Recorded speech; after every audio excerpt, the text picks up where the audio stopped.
Pemirsa, pesawat Lion Air dengan nomor penerbangan JT610 berjenis Boeing 737 MAX 8 mulai dipakai Lion Air sejak 2 bulan. Lalu apa yang kemudian bisa membuat pesawat ini mengalami kecelakaan padahal masih tergolong baru? Sudah bersama kami di studio ada pengamat penerbangan Gary Suyatman. Mas Gary, selamat pagi. Terima kasih telah bersama kami di Breaking News. Mas Gary, sebelum kita bertanya mengenai MAX 8 ini kan proses evakuasi dan juga mengenai identifikasi korban terus berjalan berdasarkan konferensi pers yang terjadi kemarin bahwa ping sinyal dari black box itu sudah terbaca. Apakah hari ini bisa ketemu black box-nya? Ya, kita harapan hari ini bisa.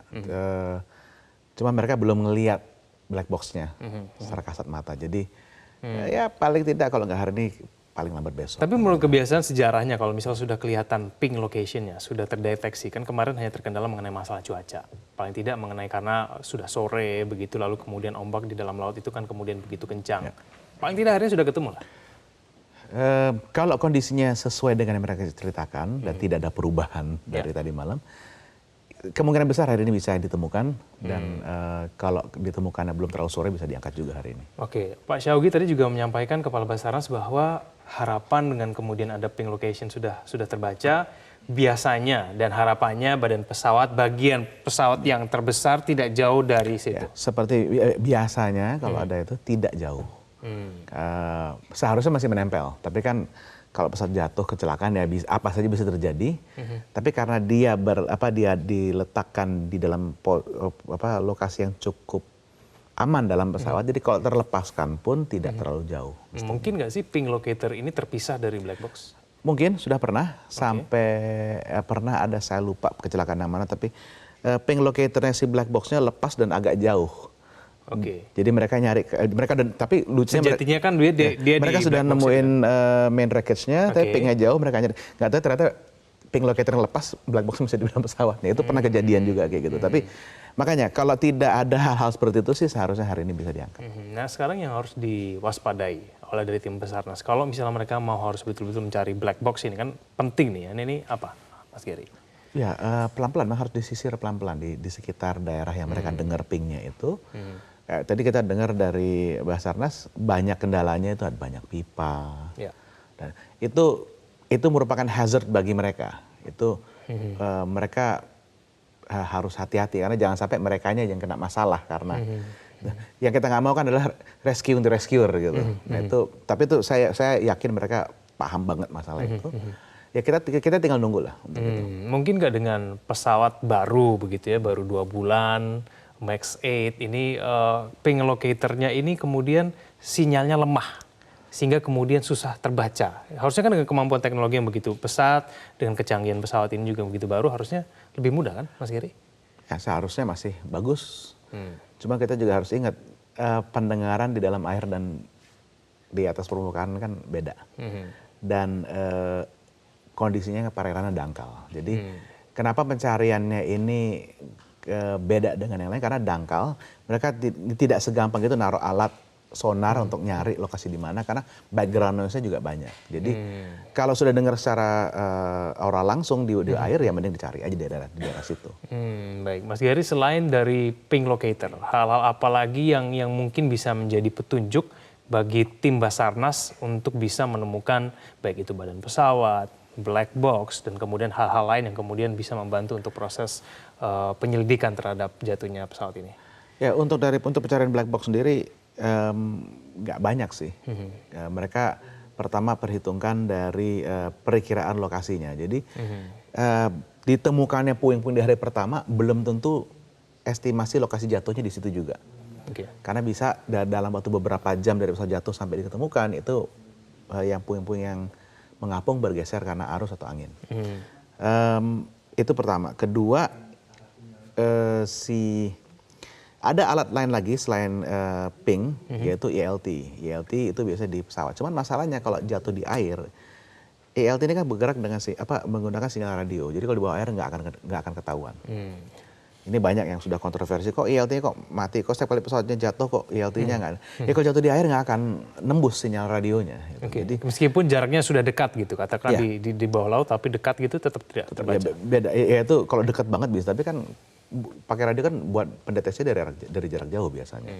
Oke. Jadi ya memang kita tinggal tergantung dengan si ping locator ini. Tetapi kita bisa bilang memang sudah estimasi areanya sudah diketahui. Jadi ini beda dengan kejadian-kejadian sebelumnya yang mungkin pencariannya bisa berhari-hari, berminggu-minggu, atau berbulan-bulan. Kalau ini sih saya rasa, ya saya cukup yakin sebelum akhir minggu kita sudah temukan main trackersnya. Mudah-mudahan, Mas Giri. Tapi kalau membaca mengenai kasus jatuhnya Lion Air dengan nomor penerbangan JT610 ini, mungkin tidak sih kalau kemudian pesawat tersebut sudah paling tidak hancur berkeping-keping sebelum kemudian mengikuti laut. Ini kan bagian pesawat yang terbesar belum ditemukan. Mungkin tidak kemudian akhirnya terpecah menjadi kecil-kecil. Banyak yang di hari pertama mengira bahwa ini bisa meledak di udara karena yang ditemukan puing kecil-kecil. Ya. Justru kalau meledak di udara, itu yang akan ditemukan tidak hanya puing kecil, tapi juga puing-puing besar yang mengambang. Nah ini kita tidak lihat itu sama sekali. Jadi kemungkinan besar pesawatnya memang masih utuh pada saat menghantam air. Oke, baik. Nah, tapi kemudian kalau misalnya sudah menghantam air, sudah tidak mungkin lagi ketika dalam air dia terpecah begitu? Itu masih bisa, tapi kembali lagi tidak akan terpencar jauh karena perairannya dangkal. Yang dikhawatirkan di sini adalah pecah bukan hanya sedikit bagian, tapi dan bukan terlalu banyak, tapi dengan jumlah pieces besar ada beberapa, masih bisa kena ke dasar laut dengan kecepatan tinggi, itu akan ketutup. Ini yang dikhawatirkan karena yang kasihan divernya. Divernya udah turun ke dasar laut nggak nemu apa, padahal sebenarnya di bawah mereka. Nah ini juga agak sulit nanti begitu mereka nanti ini Basarnas harus memutuskan kalau nggak ketemu setelah 7 hari gimana caranya nyarinya. Dan kemungkinan itu nanti akan dipertimbangkan karena itu harus menggunakan metode lain, tidak bisa dengan visual search, harus dengan sonar search. Dan di frekuensi yang bisa menembus lumpurnya, tapi puingnya masih bisa membantu. Tapi kita punya kan alat-alat untuk mendeteksi ada untuk itu ada. Jadi ini kembali lagi, ini prioritas mana yang dipakai duluan terserah dari Basarnas dan KNKT. Oke, baik. Mas Giri, ini kan pesawat baru dengan kemudian kemajuan teknologi yang begitu pesat begitu ya, selalu ada pembaruan di pesawat-pesawat baru yang dikeluarkan baik itu Boeing maupun Airbus.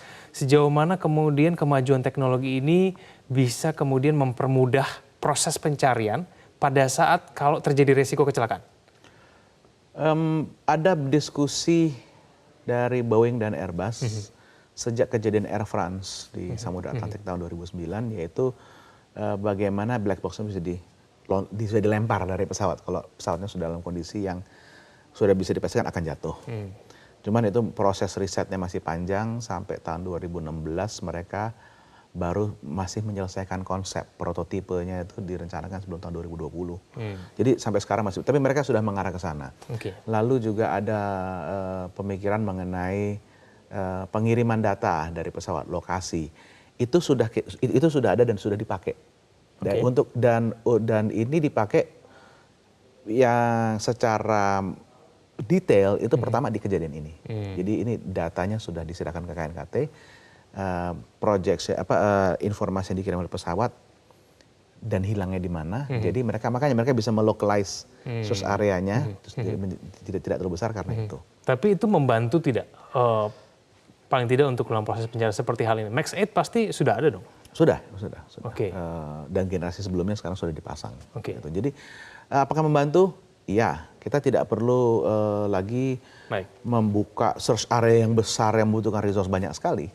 Gitu. Jadi ini bisa lebih intensif di area tertentu. Tapi pencarian itu kan nggak gampang. Ya. Mas Giri, kalau kita cermati mengenai kejadian kemarin itu kan ada kejanggalan ya, paling tidak kemudian pada saat proses climbing begitu pesawat ini kemudian mengalami kecepatan begitu yang kemudian dipertanyakan, lalu kemudian dia menukik ke bawah, dugaan sementara meskipun kita belum tahu. Mungkin tidak sih kemudian dia menukik ke bawah ini karena mungkin ada proses kesalahan terjadi pada saat pesawat atau mungkin pada saat proses autopilot, mungkin tidak sih? Jadi yang data yang dipancarkan oleh pesawat dan sudah diterima di berbagai situs tracking pesawat, itu memperlihatkan pesawatnya waktu take off sampai saya lupa ketinggian kira-kira 3.000 kaki, dia sempat turun dulu, lalu naik lagi sampai 5.000, dan mereka sempat bisa